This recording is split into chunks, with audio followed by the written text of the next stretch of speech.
አራቱ አባላለሁ ያለዳታ ክፍለ ከተማ ወረዳ 9 አካባቢ ጥያቄ ምናልባት ከዚህ በፊት ቅዱስ ጊዮርጊስ መዋዕለ ሕፃናት ትምህርት ቤት አካባቢያችን ላይ አለና በዛኛው ጥያቄ ቅዱስ ጊዮርጊስ ትምህርት ቤት ላይ ማህበረሰቡ በተለያየ ጊዜ ባነሳው ጥያቄ መሰረት መንግስት በቅርብ ጊዜ በተለይ ከቅርብ ጊዜ ወደዚህ የተከበሩ የልደታ ክፍለ ከተማ ዋና ስራ አስፈጻሚ ወደ ኤልቲ ግዳይ ያቶ ዶክተር ዘላለም አዲስ አበባ ከተማ ትምህርት ቢሮ በተገኙበት መዋዕለ ሕፃናት ከመዋዕለ ሕፃናትነት ከፍ ብሎ እንዲሰራ ተብሎ መንግስት በጀት በግጭቶልን ስራው እንዲሰራ ተደርጓል።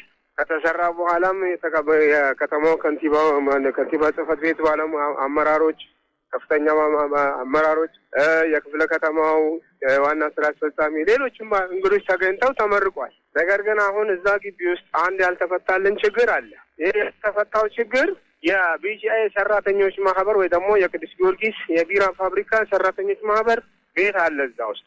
ይህ ቤትና ይህ የመዋዕለ ሕፃናት ትምህርት ቤት አንድ ላይ የተያያዘ ነው። መንግስት አጋጣሚ ሆኖ ይህንን ስራ ሲሰራልን ግን እሱም መንግስት በወሰደልን እርምጃ መሰረት ለህፃናቶቹ ምቹ እንዲሆኑ ተደርጎ ተሰርቷል። ከተሰራ በኋላ አሁን ከተመረቀ በኋላ ቀጣይ መስከረም ላይ ህፃናት ትምህርት ቤት መግባታቸው ስለማይቀር ይህንን የተሰራውን ስራ ተመልሶ እንዲበላሽ እየተደረገ ነው። በፍርድ ቤት ውሳኔ ተወስኖልናል በሚል እንዲህ ገንዘብ ወጥቶበት የመንግስት ሀብት የህዝብ ሀብት የፈሰሰበት ግቢ ላይ እዛ ግቢ ውስጥ ያለው አካል አሁን ቅድም የጠቀስኩት የዚህ የቢጂአይ የሰራተኞች ማህበር በፍርድ ቤት ውሳኔ ተወስኖልናል ብሏል። ያንን የተሰራውን ስራ ለማበላሸት አሁን መኪኖች በዛ ግቢ ውስጥ እንዲገቡ ነገ ደግሞ ተመልሶ ህፃናት ችግር እንዲፈጠርባቸው እየተደረገበት ያለበት ሁኔታ አለና ይህ ነገር እስከ መቼ ነው እንደዚህ የሚቀጥለው? የከተማው ካቢኔ ይሄንን ሁሉ አይቶ የክፍለ ከተማው ዋና ስራ አስፈጻሚ ይሄንን ሁሉ አይቶ በሰራው ስራ ላይ ድጋሚ አሁን ጥበቃዎች እየተዛተባቸው የትምህርት ቢሮው ማማመዛ ያለው አካባቢ ዳይሬክተሮች ሁሉ በቃ እናንተ ምንም አይመለከታችሁም እየተባለ ችግር እየፈጠረብን ያለ። ስለዚህ ይሄንን የሚመለከተውን አካል እንድታደርሱልን ስለፈለግን ነው ዛሬ ወደ እናንተ ይመጣል። ህንጻው ምን አይነት ነው?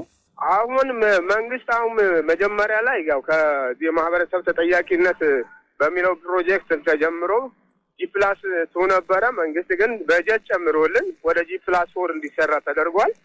አሁን ግን የተሰራው ስራ ለጊዜው ተሰርቶ የቆመበት G+2 ላይ ነው ያለው። ቀጣይ ደግሞ እሱንም ያው መንግስት በያዘው እቅድ መሰረት ይፈጽምልናል፣ የተሻለ ደረጃ ይደርስልናል ብለን ተስፋ እናደርጋለን። አድማጮቻችን የዛሬው ጠያቂ አድማጫችን ከልደታ ክፍለ ከተማ ወረዳ 9 ነው። እንዳጋጣሚ ሆኖ አሁን የተጠየቀበት ትምህርት ቤት ደግሞ እኔ ከአንደኛ ክፍል እስከ 8ኛ ክፍል የተማርኩበት ትምህርት ቤት ነውና ታሪክ አጋጣሚ ያገናኝተናል ማለት ነው። አድማጫችን አቶ አራያ እንደሚሉት ብዙ ወጪ ተደርጎበት የተገነባ የመንግስት ትምህርት ቤት የG+2 ህንጻ አለ። ሆኖም በትምህርት ቤት ውስጥ የነበረ ቤት ወይም ከአንድ ማህበር ጋር የተያዘ ይዞታ በመኖሩ የትምህርት ቤቱ ግቢ ውስጥ መኪና የሚገባበትና የሚወጣበት መንገድ ተፈጥሯል እያሉ ነው።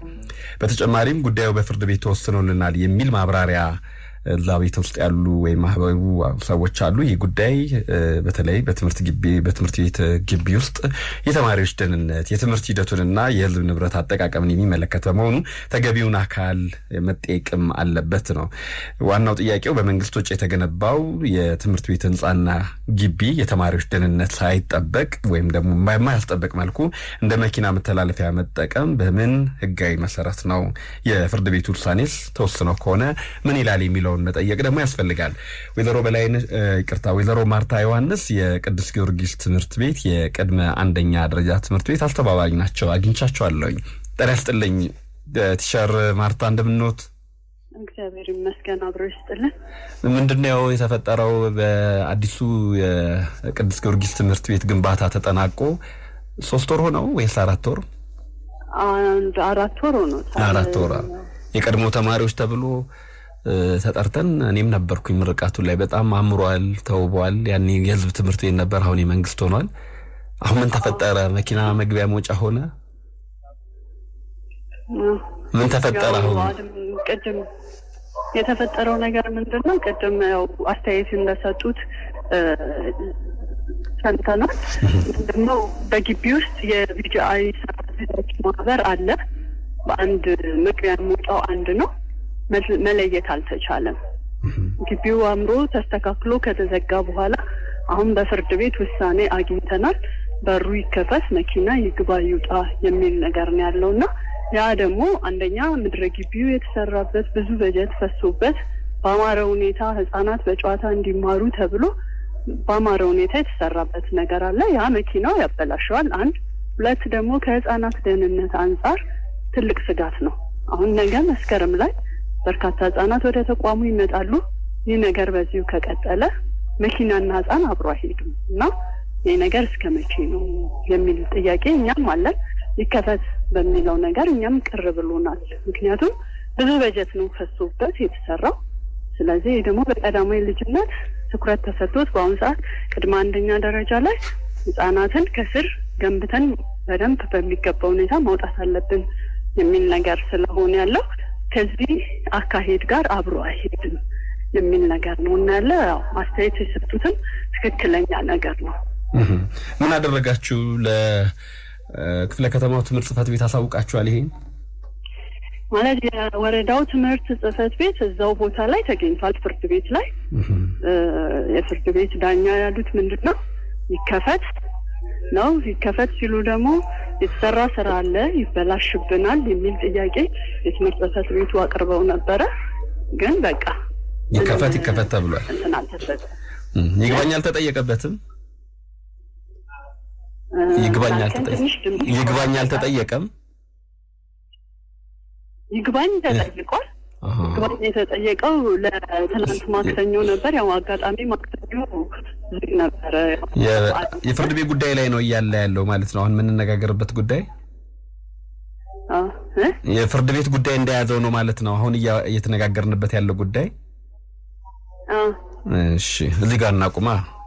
መምህርት ማርታ ዮሐንስ የቅዱስ ጊዮርጊስ ትምህርት ቤት የቅድመ አንደኛ ደረጃ ትምህርት ቤት አስተባባሪ፣ በጣም አመሰግናለሁ። ችግር የለም። እሺ፣ እኔም አመሰግናለሁ። አድማጮቻችን ቀደም ሲል የሰማችሁት ምልልስ ያው በፍርድ ቤት የተያዘ ጉዳይ እንደሆነ ነው አስተባባሪው የተናገሩት። ይሄኛው እንዴት ነው በፍርድ ቤት መያዙና ለመያዙን ወደ ክፍለ ከተማው ደው ያረጋግጣለሁ። ያው በፍርድ ቤት የተያዘ ጉዳይ ከሆነ እናቆማለን። ግን አድማጫችን ያነሱት ጉዳይ በአንድ በኩል የተማሪዎችን ደህንነትና የመማሪያ አካባቢ የሚመለከት ሲሆን በሌላ በኩል ደግሞ በብዙ ወጪ የተገነባ የህዝብ ትምህርት ቤት ወይም መንግስት የሚያስተዳድረው ትምህርት ቤት እንዴት እየተጠቀመበት እንደሆነ የሚያስጠይቅ ነው። ብዙ ወጪ ተደርጎበት የጂ+2 ህንጻ የተገነባበት የመንግስት ትምህርት ቤት ቢኖርም በግቢ ውስጥ የነበረው ቤት ወይም ከአንድ ማህበር ጋር የተያዘ የይዞታ ጉዳይ ምክንያት መኪኖች በትምህርት ቤቱ ግቢ ውስጥ እየገቡና እየወጡ ነው። ይህ ሁኔታ የተማሪዎቹን ደህንነት አያሳስብም ወይ? የትምህርት ቤቱ ግቢ ለትምህርት ቤቱ አገልግሎት ብቻ መዋል የሚገባው አይደለም ወይ?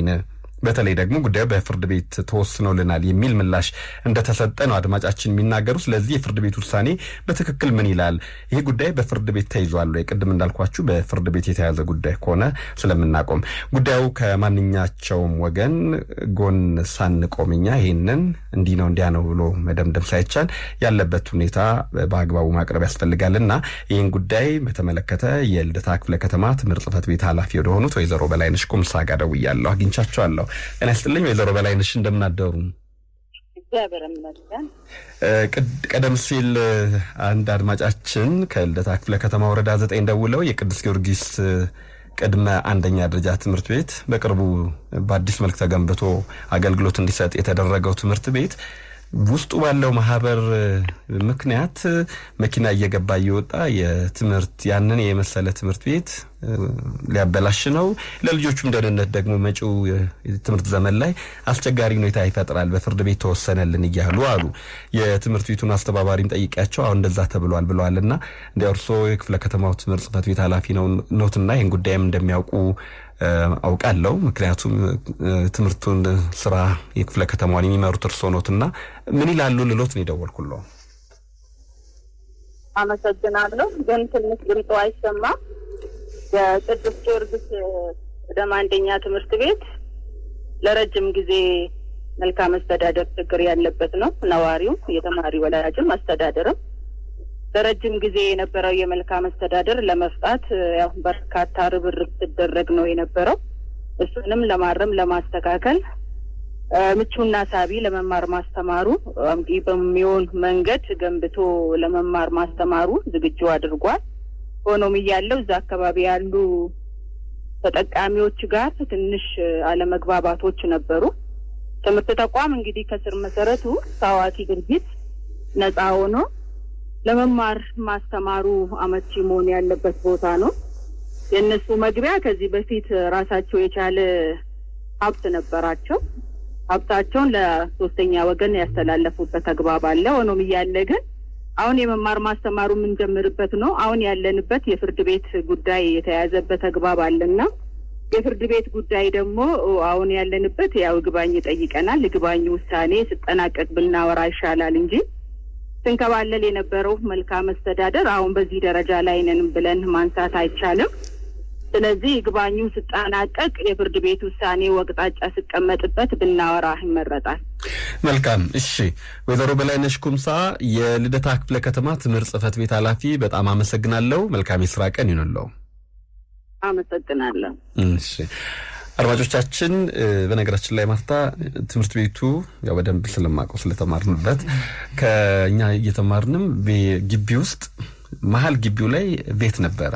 መሃል ከግራ ከቀኝ ሰፊ ቦታ ኖሮት መሃል ላይ ልክ እንደ ደሴት ቤት ነበረበት። እኛ ትምህርት ጨርሰን እስከምንወጣ ያ ቤት አልፈረሰም ነበር። እኛንን መሰለኝ ልክ እኛ ስንወጣ ቤቷ ፈረሰች መሃል ላይ ያለችውና ወጥ ወረ ግን ከጎን ያሉ ደግሞ መግቢያና መውጫ ነበረ። በዛም ሁኔታ ምናልባት ከተማሪዎች ስለመግባር ጋር ያያዛል እንጂ አስቸጋሪ ነበርኮ ትምህርት ቤትና እንደው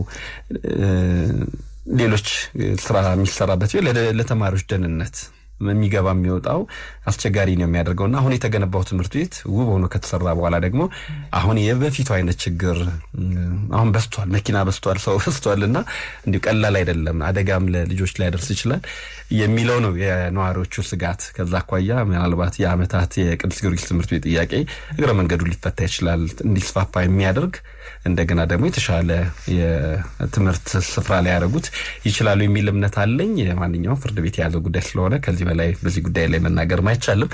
የዛሬ ማንም እንጠይቅለው ጉዳያችን ግን አበቃ።